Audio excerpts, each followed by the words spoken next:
حبيت خارج المستطيل الأخضر. حبيت عملية يعني البر بالوالدين. لقطة حكيمي عندما ذهب إلى والدته بالمدرجات خارج المستطيل الأخضر، وعندما قبل راسها، هذا أنا ما أستغرب أنه البني آدم اللي بهذا الشكل رب العالمين أكيد يوفقه. صحيح.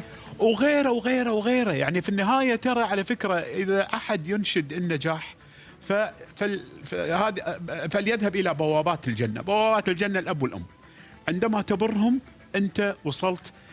فهذا درس جميل عطونا إياه قطر في كأس العالم.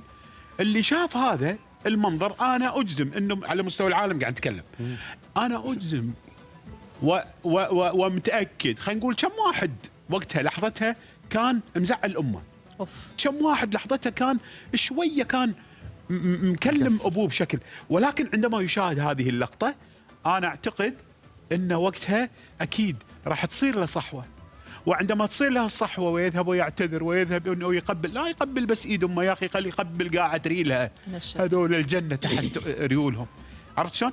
فبالتالي أنا أعتقد هني قطر هذه الدولة الصغيرة الجميلة الحبيبة ساهمت في أعظم تصرف ممكن يسويه الولد، وهو بر الوالدين. فأنا هذه الفقرة جدا حبيتها.